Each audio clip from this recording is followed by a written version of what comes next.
50 ವರ್ಷಗಳ ಹಿಂದೆ ಈ ದಿನವನ್ನ ಬಹುಶಃ ಭಾರತೀಯರು ಯಾರು ಮರೆಯೋದಕ್ಕೆ ಸಾಧ್ಯನೇ ಇಲ್ಲ. ಭಾರತದ ಪ್ರಜಾಪ್ರಭುತ್ವ ನೀತಿಯನ್ನ ಸರ್ವನಾಶ ಮಾಡಿದ ದಿನ ಅಂತ ಹಳೆಯ ತಲೆಮಾರಿನ ಜನ ಎಲ್ಲ ಈ ದಿನವನ್ನ ನೆನಪು ಮಾಡ್ಕೊಳ್ತಾರೆ.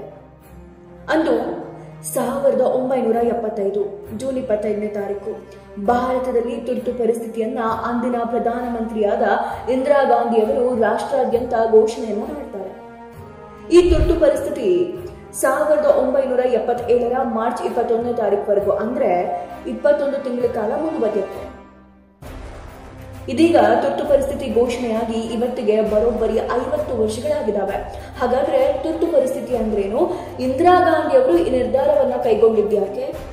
ಎಮರ್ಜೆನ್ಸಿಯನ್ನ ಘೋಷಣೆ ಮಾಡಿದ್ಮೇಲೆ ಭಾರತದಲ್ಲಿ ಏನೇನಾಯ್ತು ಅಂತ ಕಂಪ್ಲೀಟ್ ಆಗಿ ನಾನು ತಿಳಿಸ್ತೀನಿ. ಎಮರ್ಜೆನ್ಸಿ ಭಾರತದ ಇತಿಹಾಸದಲ್ಲಿ ವಿವಾದಾತ್ಮಕ ಅವಧಿಯಾಗಿದೆ.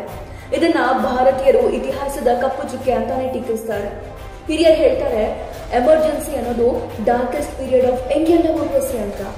ಅಂದು ಇಂದಿರಾ ಗಾಂಧಿ ಅವರು ಈ ತುರ್ತು ಪರಿಸ್ಥಿತಿಯನ್ನ ಭಾರತದ ಸಂವಿಧಾನದ 352ನೇ ವಿಧಿಯಡಿಯಲ್ಲಿ ರಾಷ್ಟ್ರೀಯ ಒಗ್ಗಟ್ಟು ಮತ್ತು ಸುರಕ್ಷತೆಗೆ ಅಡ್ಡಿ ಇರುವ ಗಂಭೀರ ಬೆದರಿಕೆ ಎಂಬ ಕಾರಣಕ್ಕೆ ಘೋಷಣೆಯನ್ನ ಮಾಡ್ತಾರೆ.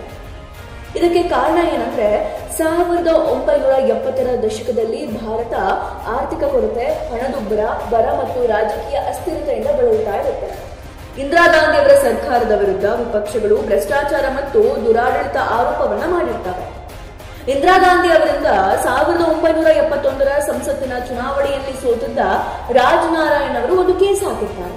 ಅದು ಅಲಹಾಬಾದ್ ಹೈಕೋರ್ಟ್ನಲ್ಲಿ ಚುನಾವಣಾ ವಂಚನೆ ಮತ್ತು ಚುನಾವಣಾ ಉದ್ದೇಶಗಳಿಗಾಗಿ ಸರ್ಕಾರಿ ಯಂತ್ರೋಪಕರಣಗಳ ಬಳಕೆಯ ಪ್ರಕರಣವನ್ನು ಅವರು ದಾಖಲು ಮಾಡಿದ್ದಾರೆ. ಶಾಂತಿಭೂಷಣ್ ಅವರು ನಾರಾಯಣ್ ಅವರ ಪರವಾಗಿ ಹೋರಾಟವನ್ನ ಮಾಡಿರ್ತಾರೆ. ಈ ವೇಳೆ ಇಂದಿರಾ ಗಾಂಧಿ ಅವರನ್ನ ಹೈಕೋರ್ಟ್ ಕ್ರಾಸ್ ಎಕ್ಸಾಮಿನೇಷನ್ ಮಾಡುತ್ತೆ. ಜೂನ್ 12ನೇ ತಾರೀಕು 1971ಕ್ಕೆ ಏನಾಗುತ್ತೆ ಅಂದ್ರೆ ಅಲಹಾಬಾದ್ ಹೈಕೋರ್ಟ್ನ ನ್ಯಾಯಮೂರ್ತಿ ಜಗಮೋಹನ್ ಲಾಲ್ ಸಿನ್ಹಾ ಅವರು ತೀರ್ಪನ್ನ ನೀಡ್ತಾರೆ. ಅದೇನಂದ್ರೆ ಇಂದಿರಾ ಗಾಂಧಿ ಅವರು ತಮ್ಮ ಚುನಾವಣಾ ಪ್ರಚಾರಕ್ಕಾಗಿ ಸರ್ಕಾರಿ ಯಂತ್ರಗಳನ್ನ ದುರುಪಯೋಗಪಡಿಸಿಕೊಂಡ ಆರೋಪದಲ್ಲಿ ತಪ್ಪಿತಸ್ಥರೆಂದು ಘೋಷಣೆಯನ್ನ ಮಾಡ್ತಾರೆ. ನ್ಯಾಯಾಲಯ 1971ರ ಇಂದಿರಾ ಗಾಂಧಿ ಅವರ ಗೆಲುವನ್ನ ಅನೂರ್ಜಿತ ಅಂತ ಘೋಷಣೆಯನ್ನ ಮಾಡುತ್ತೆ.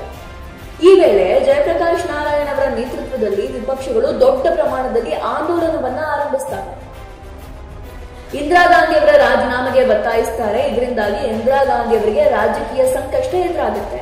ಜೊತೆಗೆ ಇಂದಿರಾ ಗಾಂಧಿ ಅವರನ್ನ ಲೋಕಸಭೆ ಸದಸ್ಯ ಸ್ಥಾನದಿಂದ ಪದಚ್ಯುತಗೊಳಿಸಲಾಯಿತು.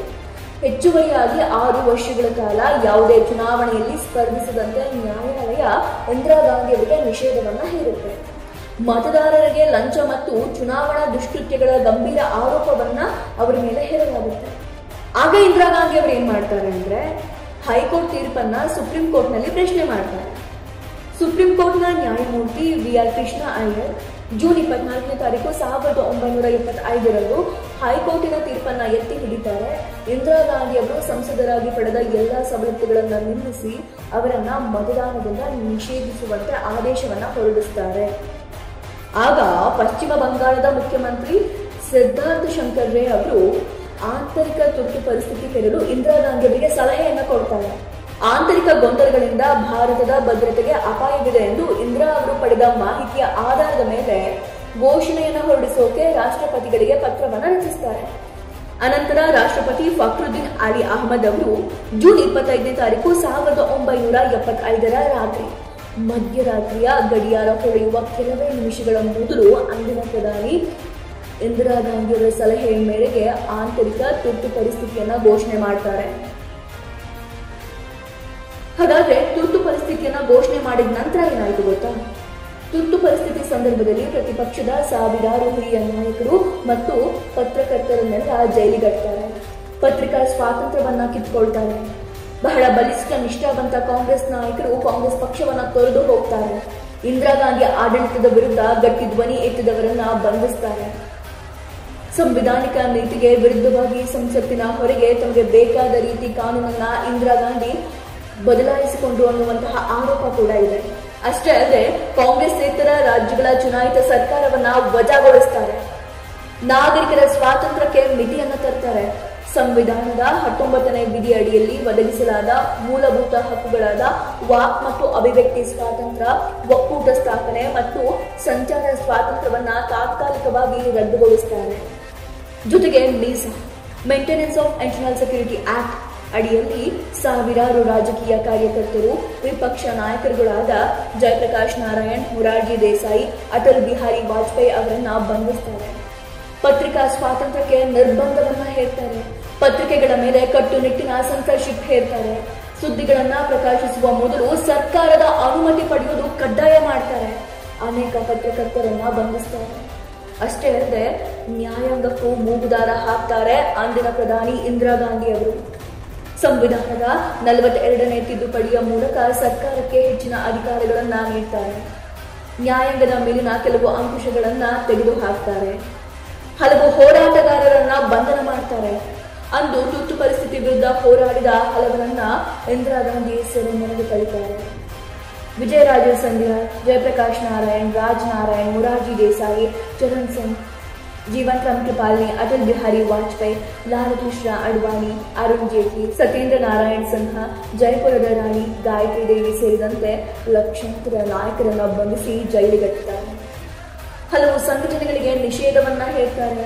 ಕೆಲವು ರಾಜಕೀಯ ಪಕ್ಷಗಳೊಂದಿಗೆ ರಾಷ್ಟ್ರೀಯ ಸ್ವಯಂ ಸೇವಕ ಸಂಘ ಅಂದ್ರೆ RSS ಮತ್ತು ಜಮಾತ್ ಎ ಇಸ್ಲಾಮಿಯಾ ಅಂತಹ ಸಂಘಟನೆಗಳನ್ನ ನಿಷೇಧ ಮಾಡ್ತಾರೆ. ತುರ್ತು ಪರಿಸ್ಥಿತಿಯ ಸಮಯದಲ್ಲಿ RSS ಮತ್ತು ಸಿಖ್ ಸಮುದಾಯದಿಂದ ಪ್ರಬಲ ವಿರೋಧ ಕೂಡ ಕಂಡುಬರುತ್ತೆ. ಜನವರಿ 18, 1977ರಂದು ಇಂದಿರಾ ಗಾಂಧಿಯವರು ಮಾರ್ಚ್ನಲ್ಲಿ ಚುನಾವಣೆ ನಡೆಸುವುದಾಗಿ ಘೋಷಣೆಯನ್ನ ಮಾಡ್ತಾರೆ. ಈ ವೇಳೆ ಎಲ್ಲ ರಾಜಕೀಯ ಕೈದಿಗಳನ್ನ ಬಿಡುಗಡೆ ಮಾಡ್ತಾರೆ. ಆದರೂ ತುರ್ತು ಪರಿಸ್ಥಿತಿ ಅಧಿಕೃತವಾಗಿ ಮಾರ್ಚ್ 23, 1977ರಂದು ಕೊನೆಗೊಳ್ಳುತ್ತದೆ. ಇಷ್ಟೆಲ್ಲ ಆದ್ಮೇಲೆ ಚುನಾವಣೆ ನಡೆಯುತ್ತಲ್ಲ, ಅದರಲ್ಲಿ ಇಂದಿರಾ ಗಾಂಧಿಯವರು ಹೀನಾಯವಾಗಿ ಸೋಲ್ತಾರೆ. 1977 ಮಾರ್ಚ್ನಲ್ಲಿ ನಡೆದ ಲೋಕಸಭಾ ಚುನಾವಣೆಯಲ್ಲಿ ಇಂದಿರಾ ಗಾಂಧಿ ಮತ್ತು ಸಂಜಯ್ ಗಾಂಧಿ ಇಬ್ಬರು ತಮ್ಮ ಲೋಕಸಭಾ ಸ್ಥಾನಮಾನಗಳನ್ನು ಕಳೆದುಕೊಂಡರು. ಹಾಗೆಯೇ ಉತ್ತರದ ರಾಜ್ಯಗಳಾದ ಬಿಹಾರ ಮತ್ತು ಉತ್ತರ ಪ್ರದೇಶದ ಎಲ್ಲ ಕಾಂಗ್ರೆಸ್ ಅಭ್ಯರ್ಥಿಗಳು ಸೋಲ್ತಾರೆ. ಅನೇಕ ಕಾಂಗ್ರೆಸ್ ಪಕ್ಷದ ನಿಷ್ಠಾವಂತರು ಇಂದಿರಾ ಗಾಂಧಿ ಅವರಿಂದ ಅಂತರವನ್ನ ಕಾಯ್ಕೊಳ್ತಾರೆ, ದೂರವಾಗ್ತಾರೆ. ಕಾಂಗ್ರೆಸ್ ಅನ್ನ ಕೇವಲ 153 ಸ್ಥಾನಕ್ಕೆ ಈ ದೇಶದ ಜನ ಇಳಿಸ್ತಾರೆ. 1977ರ ಚುನಾವಣೆಯಲ್ಲಿ ವಿಪಕ್ಷಗಳ ಒಕ್ಕೂಟವಾದ ಜನತಾ ಪಕ್ಷ ಭಾರಿ ಬಹುಮತದೊಂದಿಗೆ ಗೆಲುವನ್ನು ಸಾಧಿಸುತ್ತೆ. ಮೊರಾರ್ಜಿ ದೇಸಾಯಿ ಭಾರತದ ಮೊದಲ ಕಾಂಗ್ರೆಸ್ಸೇತರ ಪ್ರಧಾನಮಂತ್ರಿ ಆಗ್ತಾರೆ. ನೋಡಿದ್ರಲ್ವಾ, ಇಂದಿರಾ ಗಾಂಧಿ ಅವರು ತಮ್ಮ ಸ್ವಾರ್ಥಕ್ಕೋಸ್ಕರ ಎಮರ್ಜೆನ್ಸಿಯನ್ನ ಯಾವ ರೀತಿ ಭಾರತದಲ್ಲಿ ಡಿಕ್ಲೇರ್ ಮಾಡಿದ್ರು ಅಂತ. ಇದಾಗಿತ್ತು ಈ ಹೊತ್ತಿನ ವಿಶೇಷ. ನೋಡ್ತಾ ಇರಿ ಇನ್ಸೈಡ್ ರಶ್ ನ್ಯೂಸ್.